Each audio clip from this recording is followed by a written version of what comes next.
Sir आज जो है डोर टू डोर आप लोग कैंपेनिंग कर रहे थे, लोगों का उत्साह कैसा रहा सर? आज सब कुछ कैसा लग रहा है? आज हम लोग ग्वालपुर अंचल डोर टू डोर कैंपेनिंग किए, हर गांव में गए, हर लोगों से मिलने की कोशिश किए, मुलाकात भी हुई।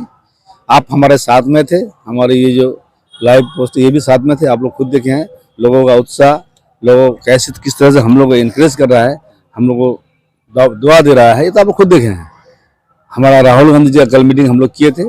उसके बाद वो उसका वार्ता भी हम लोग पहुंचा रहे हैं हर जगह, क्या वार्ता दिया जा रहा है। लेकिन है आदमी का गुस्सा जो है वो हम लोग को नजर आ रहा है। आज जितने भी सारे हमारे साथ लोग हैं सब इसको रियलाइज कर रहा है, महसूस कर रहा है कि ग्वालपुर के लोग, ग्वालपुर के इलेक्टर वोटर्स कितना जला हुआ इन लोगों से। इसमें दो ही कारण है,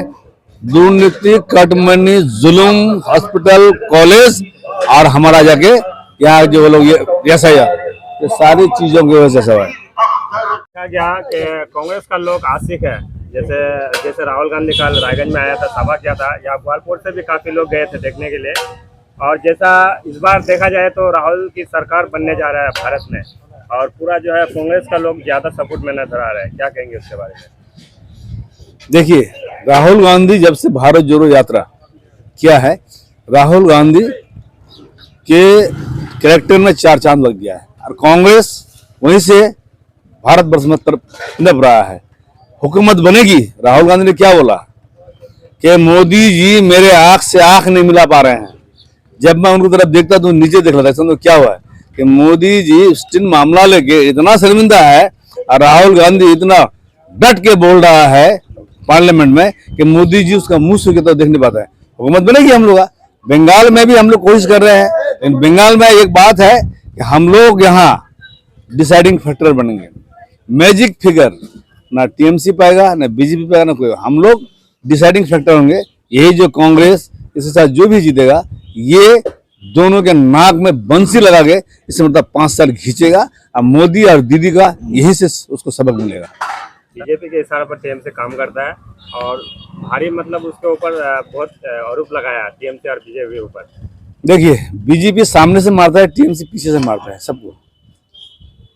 बीजेपी का जितना पुराना प्रोग्राम है उसको ममता बनर्जी फॉलो अप करता है, चाहे वो एनआरसी हो, चाहे वो एसआईआर हो, चाहे वो मंदिर मस्जिद हो, मंदिर बनाना हो, कुछ भी हो। ये लोग मुसलमानों के साथ खिलवाड़ करते हैं, हिंदुओं के साथ खिलवाड़ करते हैं। ये दोनों पार्टी एक साथ जो एक ही सिक्के के दो पहलू हैं, ये अवाम समझ गया है। यहाँ एसआईआर बोला चालू करेंगे हम, ये क्या बोला मोदी बोला एसआईआर, ज्ञानेश कुमार ये क्या बोली, जब तक मैं जिंदा हूँ एसआईआर नहीं होगा। लेकिन एसआईआर हुआ, इसको मान लिया। ये लोग वक्फ बिल को या आंदोलन नहीं करने दिया। कौन है, किसके साथ इसका हाथ है? बीजेपी के साथ। ये लोग 3 तलाक में पार्लियामेंट में वोटिंग में हिस्सा नहीं लिया, क्या साबित होता है? बीजेपी का साबित होता है। यानी एनआरसी जितना भी मामला है, आप लोग जानिएगा 2005 में ममता बनर्जी जब एमपी थी, ये क्या की थी, यही एनआरसी करने के लिए, ये घुसपैठी को निकालने के लिए कागज तक फेंक दिया था इस फिगर पर। तो ममता बनर्जी पहले ही से बीजेपी का था, और आज बंगाल में अगर बीजेपी आया है तो ममता बनर्जी के कंधे पे हाथ दिया है, ममता बनर्जी लाया है। और ममता बनर्जी को हम लोग कांग्रेस गलती किए थे कि 2011 में इसको यहाँ लाके हम लोग बैठाए थे, जिसका हम लोग को सजा मिला। अब हम लोग इस सजा को इसको यहाँ से हटाएंगे। सर एक बात सुनने में आया, ग्वालपुर में जो है बहुत ही जल्दी 19 तारीख को इमरान पटवारी आ रहे हैं, क्या ये सच है? हाँ, प्रोग्राम तो दिया है 19 तारीख को। 19 तारीख को हम लोग परमिशन भी सीख किए हैं। हमको शाम तक कंफर्मेशन मिलेगा तो कै बजे आएगा, टाइम, पैलेस, डेट, आदमी, स्टाफ सब ठीक है। टाइम तो क्योंकि उसका प्रोग्राम सिर्फ एक जगह नहीं होगा, उसका प्रोग्राम हो सकता है कि बंगाल में 2, 4, 5, 7 जगह हो। तो कौन तो टाइम यहाँ देगा, और तो टाइम तो लोग मिला के अभी फिक्स करेगा। हो सकता है कि सुबह में दे या दोपहर में दे, शाम में दे। टाइम इसलिए लोग दे पा रहा है कि वो लोग सारे प्रोग्राम सीटिंग कर रहा है। और वहाँ इतना पैसा कुंजी पाले, वहाँ 3 बार जितालेन, बड़ो बड़ो घर, बड़ो बड़ो गाड़ी ले आया है, लीलबत्ती गाड़ी ले वाओ को आया है बस्तीलाल। इसलिए तुम्हारे से गुजारिश है कि एक बार मंत्री साहब खत्म करो, और एक बार मास्टर नसीम साहब मौका दो। जिला परिषद हईनु हमारे छप्पा मार, हमारे मुनी चाचा खैर उम्र से बड़ो, इन्हों से इज्जत को बेचारा तो भाई छप्पा मार जिला परिषद जीते लिए। 25 साल एक छात्र हरवार गुंडागर्दी करा हल, तो इसीलिए हमरा चाचा कौन चाचा कामना खबर कोई बात नहीं है इलेक्शन हानि लड़वा लगे अतना बड़ा थी नेता छप्पा मारे जीती और इलाका ढुकता तो श्रम लगवा लगे तो खैर आने वाला वक्त थोड़ा सा मुलाकात हो गया आला तो छी हम फील्ड तो इसलिए तुम्हारे से गुजारिश है कि जितना भी माँ बहन है सभा से गुजारिश है आने वाला 23 तारीख को हाथ छापत भोट देखने राहुल गांधी हाथ मजबूत करो नसीम साहब हाथ मजबूत करो तुम्हारा गोवाल पोखर हाथ मजबूत करो गोवाल पोखर multi facility multi speciality hospital नीचे जब पैर से लेकर सर तक हर किस्म में इलाज हवा लगा हचकी का मामला नहीं हुआ और 3 बार भाई एमएलए रहो छोड़ा मंत्रीशिप वाले मंत्रीशिप एगोड़ा काम नहीं करे बहुत अफसोस है बात इसीलिए तुम्हारे से गुजारिश कर हाँ नसीम भाई अस्सलाम वालेकुम भाई जितना भी माँ बहन छन बुजुर्ग छन सभा से गुजारिश है वोट दे मास्टर नसीम साहब कामयाबी अस्सलाम वालेकुम ठीक है ना तुम्हारे बीच तो हमारे कांग्रेस से इधर नसीम भाई अस्सलाम वालेकुम ठीक है ना तुम्हारे से जितना भी माँ बहन छन बुजुर्ग छन और जितना भी हमारे इधर शादी प्रोग्राम जितना भी भाई चाचा आयन सभा का सलाम गेल तुम्हारे से गुजारिश है कौन काम को दिया कॉल पकड़ अस्सलाम वालेकुम ठीक है अच्छा ठीक अस्सलाम वालेकुम 3 बार मंत्री गुलाम रब्बानी जीतिल लेकिन कोई हॉस्पिटल को नहीं रहे हॉस्पिटल जरा माँ बहन सही से इलाज होचे कोने दिए हॉस्पिटल कोई किस्म का इलाज नहीं है हाथ कान टिप छे कोई चंगल इस्लामपुर किशनगंज कुछ नहीं करो दे सिर्फ खाली वाला अपना घर बाड़ी किने लिए कोई इस्लामपुर लिए तो कोई किशनगंज कोटा भी लिए इसीलिए तुम्हारे से गुजारिश है अपना दिल से मन से और अपना ईमान के कैंडिडेट जनाब नसीम साहब तशरीफ ला चुके हैं लिहाजा आप सबसे गुजारिश है कि आप लोग अपने दुआओं से आशीर्वाद से नवाजे और 23 तारीख को आने वाला 23 तारीख को हाथ चीन के छाप पर वोट देकर कामयाब करें लिहाजा आप सभी नौजवान साथियों से गुजारिश है क्योंकि आप लोग केरल में रहते हैं वहाँ केरल के में कांग्रेस के सरकार आ रहे हैं आज अगर कांग्रेस के वहाँ सरकार इंशाल्लाह ताला आएंगे और हमारे कांग्रेस के कैंडिडेट अगर कामयाब होते हैं तो इंशाल्लाह खुदा ना खास्ता आप लोगों को है किसी को कोई परेशानी का सामना करना पड़े तो आप लोग को कोई हिचक नहीं होगा बल्कि हमारे कैंडिडेट के एक खून से वहां पर काम होगा इसीलिए हम लोग को अगर यहाँ तो काम नहीं मिल रहा है यहाँ तो काम नहीं है लेकिन अगर हम लोग का कैंडिडेट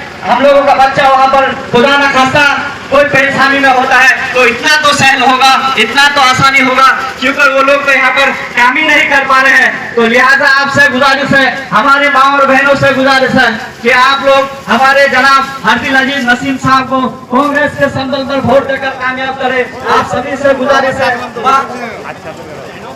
हमारे माँ और बहनों से गुजारिश है कि हाथ छाप पर वोट देकर कामयाब करें आप सबसे गुजारिश है कि हाथ छाप पर निशान पर वोट देकर कामयाब करें नौजवान साथियों से मुझे मालूम है कि आप लोग को डराया जा रहा है आप लोग को धमकिया जा रहा है लेकिन किसी से डरने झुकने की जरूरत नहीं है बस के 23 तारीख को इंशाअल्लाह ताला आप लोगों को सुनहरा मौका देगा भारत का संविधान आप लोगों को इस बात का हक और हुकूक देता है आप लोग 23 तारीख को हाथ छाप के चिन्ह पर वोट देकर 2 नंबर पे जो बटन है उस बटन को दबाकर हमारे कांग्रेस के कैंडिडेट को कामयाब करे इंशाअल्लाह ताला फिर आने वाला 5 साल आप लोगों को कोई डराने के लिए नहीं होगा कोई फिर धमकाया नहीं पाएगा वरना फिर जिस तरह से हाल है फिर वही हाल रह जाएगा तो इसीलिए बदलाव के लिए कुछ करना होगा इसलिए हम सब आप सब के दरमियान आए हैं हमारे कैंडिडेट जनाब हरदिल अजीज जनाब नसीम साहब आप लोगों के बीच आए हैं आप लोगों के दुआ आप लोगों से आशीर्वाद लेने आए हैं लिहाजा मैं फिर से हमारे गइयों नौजवान साथियों से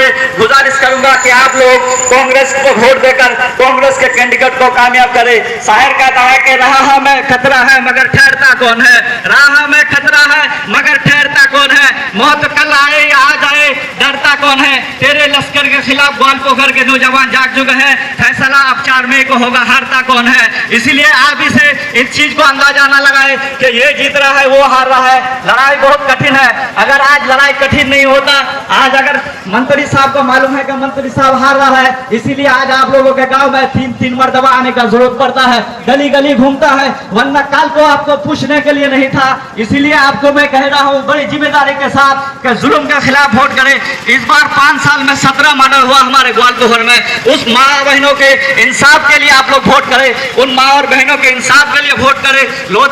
लोधन हॉस्पिटल में अच्छे इलाज के लिए वोट करें अपने के लिए वोट करें हमारे हरदिल आप लोगों के दरमियान आप लोगों के बीच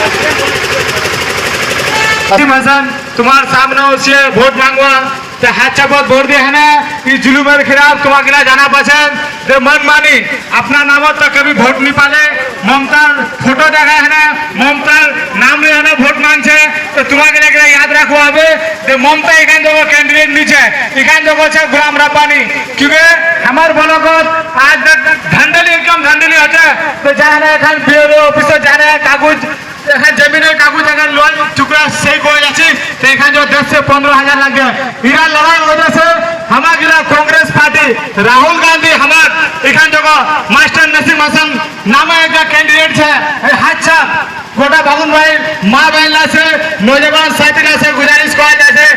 हाथ चापत वोट दे है इरा जुलूमेर खिलाफ इरा ना इंसाफी तुम्हारे जाना पसंद एखान जगह नॉमिनेशन तक नहीं हुआ ग्वाल पकड़त आने वाला कालत अगर गुलाम रब्बानी रोबे तो गोटा ग्वाल पकड़ो नॉमिनेशन नहीं हुआ दिबे ना वोट हवा दिबे इरा लड़ाई अगर नसीम साहब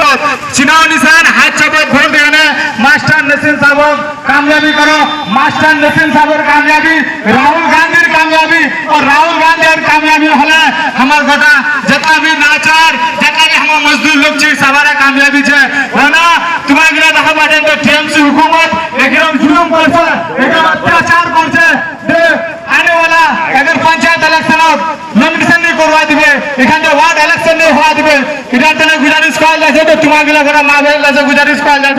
दे हाथ चापाओ मास्टर नसीम साहब जीत राहुल गांधी जीत और राहुल गांधी जीत हले गोटा हिंदुस्तान जीत होबे क्योंकि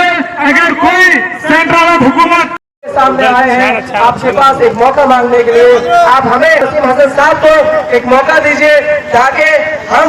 आपके आने वाले जनरेशन का आपके बच्चों का आज जो है एक वोट आपके आने वाले जो बच्चे हैं आपके आने वाले जो फ्यूचर है उसको डिसाइड करेगा। आप ये मत समझिए कि हमारी जो है एक वोट से क्या हो जाएगा, हमारे एक वोट से आपकी एक वोट हमें मिल जाती है तो आपके एक वोट से हमारे और आपके जो बच्चे हैं उनके आने वाले जो जनरेशन है उसको हम लोग बदल सकते हैं। यहाँ आज आप लोग देख पा रहे हैं कि किस तरह की माहौल है। आज लोग पंचायत इलेक्शन में नॉमिनेशन करते हुए डरता है, यहाँ लोग किसी पार्टी के कैंपेन करते हुए डरता है क्योंकि उनको हमेशा डरा के रखा जाता है। यहाँ हम लोग हमेशा से बेवकूफ बनते हुए आए हैं किसी और पार्टी के जरिए, कभी बेवकूफ बन जाते हैं तो कभी डर जाते हैं। हमें डरना नहीं है, हम अगर इसके खिलाफ आवाज नहीं उठाए आज तो आने वाले टाइम पे फिर हमें घर के अंदर बंद हो जाना पड़ेगा। इसीलिए हम आप सभी से गुजारिश करते हैं, आप सभी से रिक्वेस्ट करते हैं कि आप इस बार एक मौका, सिर्फ एक मौका जनाब नसीम हसन साहब को देकर के देखिए, फिर देखते हैं कि वो कुछ करते हैं कि नहीं करते हैं। सभी लोग बोल रहे हैं कि नसीम साहब को हम लोग वोट करेंगे, हमारे लिए हम लोग 15 सालों से जो है टीएमसी पार्टी को वोट कर रहे हैं, उनको जिता रहे हैं, मिनिस्टर बना दिए, एमएलए से कैबिनेट मिनिस्टर बना दिए, लेकिन कुछ भी हम लोग बदलाव सही सेक्टर पे नहीं देखे। लेकिन एक बार चाहते हैं बस आप लोग जनाब नसीम हसन साहब को वोट करें और वोट करके फिर देखें कि वो कुछ करते हैं कि नहीं, वो बदलाव लेके आते हैं कि नहीं, क्योंकि वो आप ही में से एक है। अब चाहते हैं इस बार एक मौका, बस एक मौका कांग्रेस को देके देखिए, बदलाव के सरकार को देके देखिए। हम लोग चाहते हैं कि ग्वालियर में बदलाव आए, ग्वालियर में जो है उन्नयन हो। उन्नयन के नाम तो हम लोग बहुत सुनते हैं, डेवलपमेंट की बात तो हम लोग बहुत सुनते हैं।